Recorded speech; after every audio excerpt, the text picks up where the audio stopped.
ऐसा सवाल चल रहा है जैसे भारतीय जनता पार्टी के लोग सड़कों पे दिखाई दे रहे हैं। ये भाजपा के लोग कम आते हैं सड़क पर, लेकिन इधर हम लोग देख रहे हैं बहुत सड़क पे। ये पावर है, ये ताकत है हमारे, जिनको हम सब लोग भगवान मानते हैं। जो गांव गरीब, शोषित, वंचित, पीड़ित, जो अधिकार के लिए लड़ रहे हैं, जो आजादी के बाद जिन्होंने हमें सम्मान से जीना सिखाया, बाबा साहब भीमराव अम्बेडकर जी, उनकी ताकत है, उन्हीं का संविधान, जिसकी वजह से आज भारतीय जनता पार्टी के लोग भी सड़क पर हैं।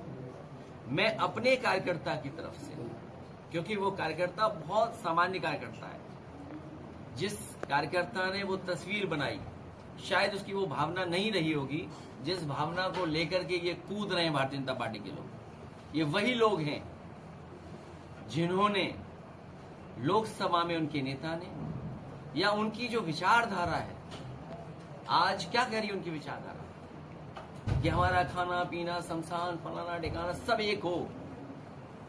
जिन्होंने आदमी आदमी को नफरत से देखा, आदमी आदमी के बीच में भेदभाव किया।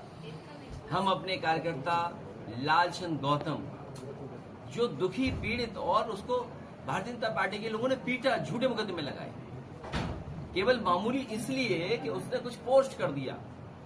आज भी अगर कोई सच्चा सच्चा कुछ पोस्ट कर दे तो पुलिस दरवाजा खटखटा देगी घर आके। उस लालचंद गौतम ने केवल अभी लालचंद, हमारा जो लालचंद गौतम कार्यकर्ता है, लोहिया वाहिनी का अध्यक्ष, जो तस्वीर उसने बनाई या बनवाई, जिससे लोगों को तकलीफ हो रही है, और सबसे ज्यादा भारतीय जनता पार्टी के लोगों को तकलीफ हो रही है।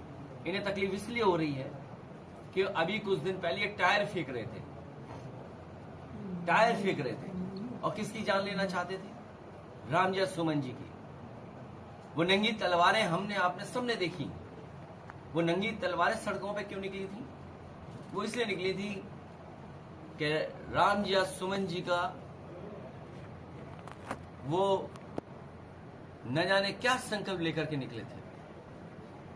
उन्हीं में से उनके लोगों ने ये कहा कि न केवल रामजय सुमन जी की हम जान ले लेंगे, बल्कि उनकी पार्टी के जो राष्ट्रीय अध्यक्ष हैं उनकी भी जान ले लेंगे। मैं उन्हीं लोगों को कहना चाहता हूं कि जब राजनीति हम लोग करने आए तो जोखिम उठाने के लिए आए। अगर इन चीजों से डरे होते तो शायद राजनीति न कर रहे होते। वो चुनौती हमें नहीं दे रहे हैं, रामजय सुमन जी को नहीं दे रहे हैं, वो प्रदेश की कानून व्यवस्था को चैलेंज कर रहे हैं, चुनौती दे रहे हैं, कानून व्यवस्था को चुनौती दे रहे हैं, इनके जीरो टॉलरेंस को चुनौती दे रहे हैं, इस देश के संविधान को चुनौती दे रहे हैं।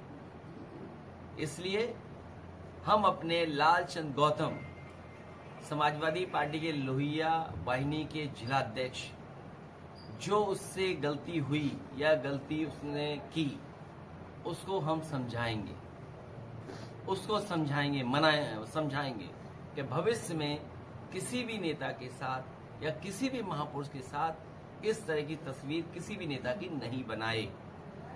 हम तो समझा देंगे, वो मान भी जाएगा। क्या भारतीय जनता पार्टी के अपने नेताओं को समझाएंगे, जिन्होंने सदन में क्या स्टेटमेंट दिया कि वो भगवान तो नहीं है, इतने में तो भगवान मिल जाते।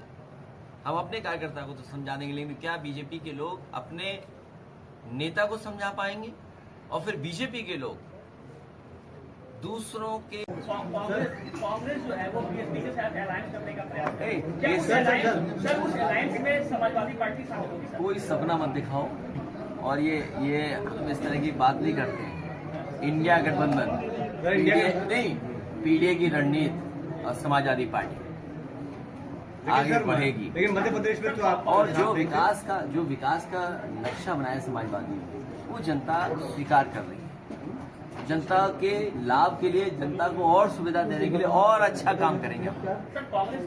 बीएसपी का अलायंस एक सपने का नाम देखते हैं।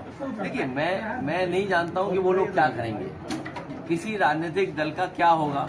जैसे हमारे पत्रकार साथी पूछ रहे हैं, मैं जानता हूं क्या पूछ रहे होंगे, लेकिन अब क्यों बताएं कोई बात। तो मैंने केवल इतना कहा कि भगदड़ मचेगी। अब मान लीजिए